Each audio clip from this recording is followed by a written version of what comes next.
الحمدللہ رب العالمین والصلاة والسلام علی سید الانبیاء والمرسلین اما بعد فاعوذ باللہ من الشیطان الرجیم بسم اللہ الرحمن الرحیم الحمدللہ عز وجل۔ ہم قواعد فقہیہ پڑھ رہے ہیں۔ آج ہم انشاءاللہ عز وجل مزید چند قواعد فقہیہ پڑھیں گے۔ قاعدہ نمبر 41، الضرر لا یزال بالضرر۔ ترجمہ: نقصان کا ازالہ اسی کی مثل نقصان سے نہیں کیا جائے گا، کسی نقصان کو اسی کی طرح نقصان سے دور نہیں کیا جائے گا۔ اب مثال دیکھیے۔ مثال: کوئی شخص بھوک سے مر رہا ہو اور اس کے پاس اتنا ہی کھانا ہو کہ جسے کھا کر اس کی جان بچ سکتی ہو، پھر اسی کی طرح کوئی دوسرا شخص آ جائے تو پہلے والے شخص سے کھانا لے کر دوسرے کو نہیں دیا جا سکتا، کیونکہ دونوں ایک ہی قسم کے ضرر میں مبتلا ہیں۔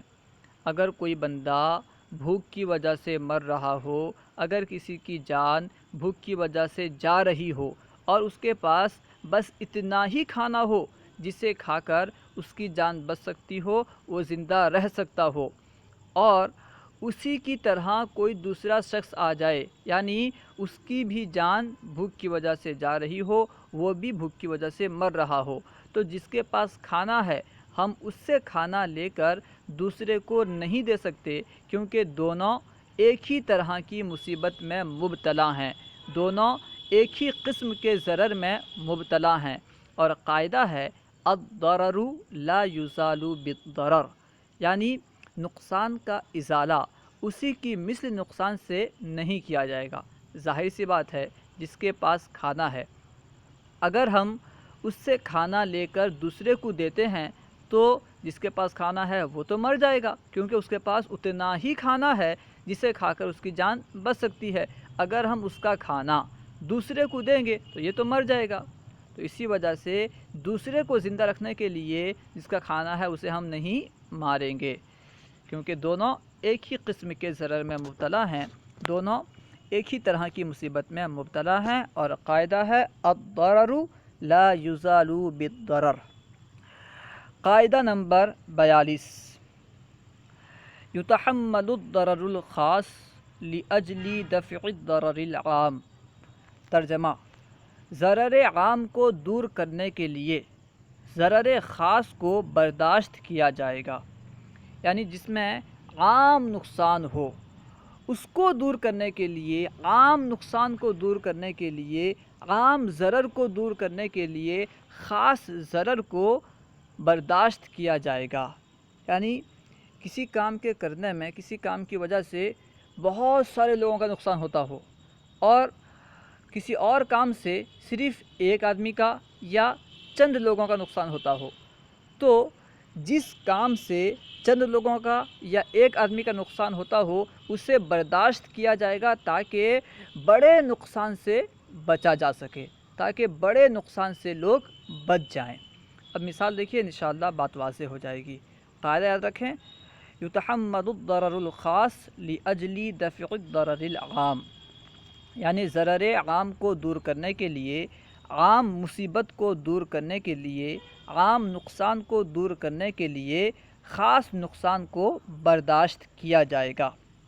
مثال: اگر کسی شخص کی دیوار اس قدر جھک جائے کہ شعر عام سے گزرنے والوں پر اس کے گرنے سے ضرر کا اندیشہ ہو، یعنی اگر کسی شخص کی دیوار اتنی جھک جائے کہ راستے سے گزرنے والے، ایسا راستہ جو عام راستہ ہو، اس راستے سے گزرنے والوں پر یہ خوف ہو کہ وہ دیوار ان پر گر جائے گی، ٹھیک ہے، اس کو بیان کر رہے ہیں کہ اگر کسی شخص کی دیوار اس قدر جھک جائے کہ شارع عام سے گزرنے والوں پر اس کے گرنے سے ضرر کا اندیشہ ہو تو اس کی دیوار کو گرانا واجب ہے، کیونکہ دیوار کے گرنے کا خوف ہے جس سے عام لوگوں کا نقصان ہو سکتا ہے، ضرر عام کا خوف ہے، اسی وجہ سے اس کی دیوار کو گرانا واجب ہے، اگرچہ اس میں گھر والے کا نقصان ہے، کیونکہ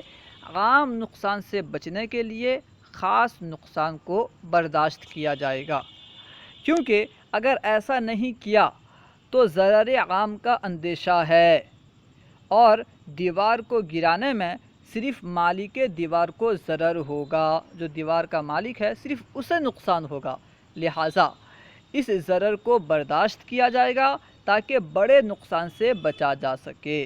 بڑے نقصان سے بچنے کے لیے چھوٹے نقصان کو برداشت کیا جائے گا۔ اگر دیوار گرتی تو پھر عام نقصان ہوتا، بڑا نقصان ہوتا، ممکن ہے کہ کئی لوگوں کی جان بھی جا سکتی تھی۔ اسی وجہ سے دیوار کو گرانا واجب ہے، اگرچہ اس میں صاحب دیوار یعنی دیوار کے مالک کا نقصان ہے، کیونکہ قاعدہ ہے کہ ضرر عام کو دور کرنے کے لیے ضرر خاص کو برداشت کیا جائے گا۔ قاعدہ نمبر 43، السوال معاد فی الجواب۔ ترجمہ: سوال جواب میں لوٹایا جاتا ہے، یعنی جواب میں سوال کا لحاظ ہوتا ہے، سوال ملحوظ ہوتا ہے۔ السوال معاد فی الجواب، سوال جواب میں لوٹایا جاتا ہے۔ مثال: بیوی نے شوہر سے پوچھا کہ انا طالق، کیا مجھے طلاق ہے، کیا میں مطلقہ ہوں؟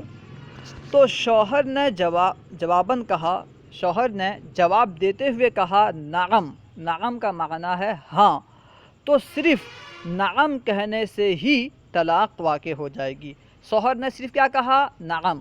شوہر نے تو یہ نہیں کہا انتی طالق، شوہر نے طلاق کا لفظ بولا ہی نہیں، پھر بھی بیوی کو طلاق ہو جائے گی۔ کیوں؟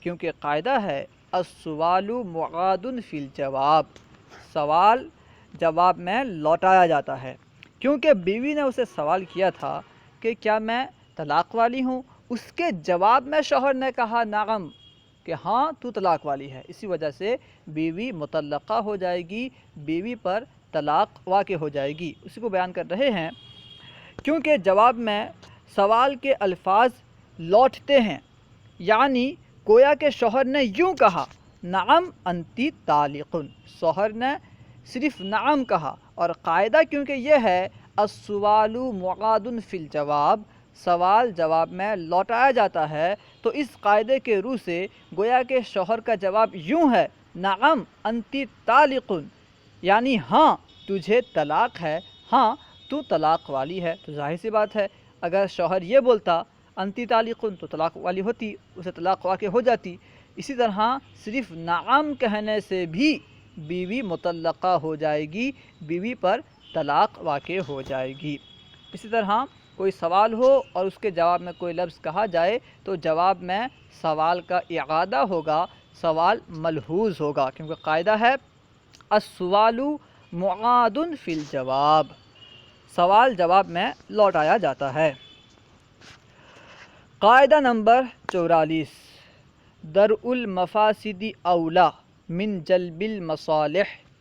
ترجمہ: نقصان سے بچنا نفع کو حاصل کرنے سے بہتر ہے، یعنی اگر کسی کام کو کرنے میں نقصان بھی ہو نفع بھی ہو تو نقصان سے بچنے کے لیے اس کام کو چھوڑ دیں گے، یعنی نقصان سے بچنا نفع کے حاصل ہونے سے بہتر ہے۔ کسی کام کو کرنے میں نفع حاصل ہو سکتا ہے اور نقصان بھی ہو سکتا ہے، تو نقصان سے بچنا اس سے اولا ہے کہ نفع حاصل کیا جائے۔ اس کو بیان کر رہے ہیں، قاعدہ ہے درء المفاسد اولی من جلب المصالح، نقصان سے بچنا نفع کو حاصل کرنے سے اولا ہے، بہتر ہے۔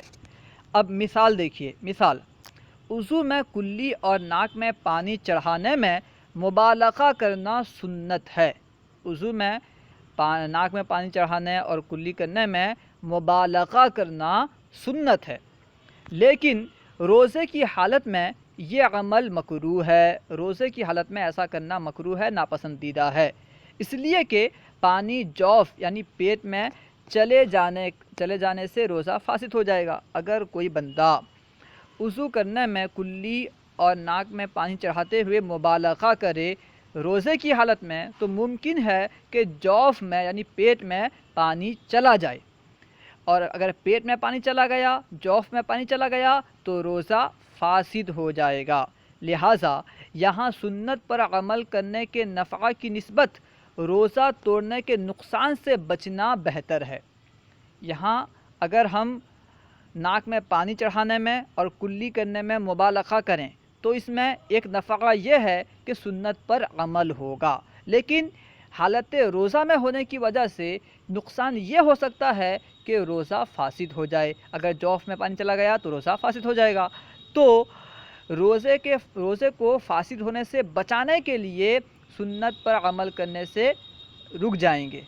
اگرچہ مبالغہ کرنے میں سنت پر عمل ہے اور مبالغہ نہ کرنے میں سنت پر عمل نہیں ہے، لیکن مبالغہ کرنے کی صورت میں کیونکہ پیٹ میں پانی جانے کا اندیشہ ہے جس سے روزہ فاسد ہو جائے گا، جو کہ ایک نقصان ہے، تو نقصان سے بچنے کے لیے نفع کو حاصل نہیں کریں گے۔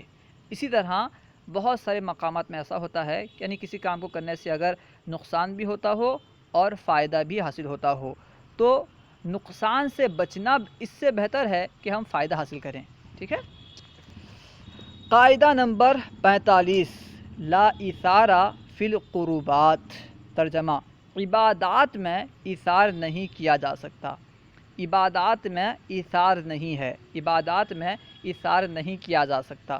اب مثال دیکھیے، انشاءاللہ بات واضح ہو جائے گی۔ مثال: اگر کسی شخص کے پاس نماز کے وقت صرف اتنا پانی ہے کہ وہ اپنا وضو کرے تو اس کے لیے یہ جائز نہیں کہ دوسرے کو ایثار کرتے ہوئے پانی دے دے۔ یعنی اگر کوئی بندہ بے وضو ہو اور اس کے پاس صرف اتنا پانی ہو جس سے وہ وضو کر سکتا ہے اور دوسرا بندہ وضو نہیں کر سکتا، تو اس کے لیے یہ درست نہیں، جائز نہیں کہ وہ پانی دوسرے کو دے دے ایثار کرتے ہوئے کہ وہ وضو کر کے نماز پڑھ لے۔ ارے بھائی، یہ عبادت ہے، تجھے بھی عبادت کرنی ہے، تجھ پہ بھی نماز فرض ہے، تو عبادت میں ایثار نہیں ہے، اس لیے اس بندے کے لیے جائز نہیں کہ یہ دوسرے کو پانی دے دے اور خود وضو نہ کرے۔ ٹھیک ہے، تو بیان کر رہے ہیں یہ جائز نہیں کہ دوسرے کو ایثار کرتے ہوئے پانی دے دے، کیونکہ عبادات میں ایثار جائز نہیں۔ اس طرح دوسرے عبادات کا بھی معاملہ ہے، دوسری جو عبادات ہیں ان کا معاملہ بھی اسی طرح ہے کہ عبادات میں ایثار نہیں۔ عبادات میں تو سبقت کرنا چاہیے، عبادات میں ہر ایک کو آگے بڑھنا چاہیے۔ ٹھیک ہے، تو عبادات میں ایثار کرنا گویا کہ اپنے آپ کو پیچھے رکھنا ہے، اور حدیث پاک کا مفہوم ہے، قرآن پاک میں بھی غالباً آیا ہے کہ فاستبقوا الخیرات، یعنی بھلائیوں میں آگے بڑھ جاؤ، نیکی کے کاموں میں آگے بڑھو۔ تو ظاہر سی بات ہے عبادات جو ہیں یہ بھلائیاں ہی ہیں، تو اس میں ایثار نہیں کرنا، اس میں تو ہر ایک کو آگے بڑھنا چاہیے۔ اللہ و رسولہ اعلم۔ اگر کوئی بات آپ کو سمجھ میں نہ آئی یا درسیات کے متعلق کوئی سوال کرنا چاہتے ہوں تو کمنٹ باکس میں سوال کریں، انشاءاللہ عز و جل ممکنہ صورت میں جواب دیا جائے گا۔ السلام علیکم ورحمۃ اللہ وبرکاتہ۔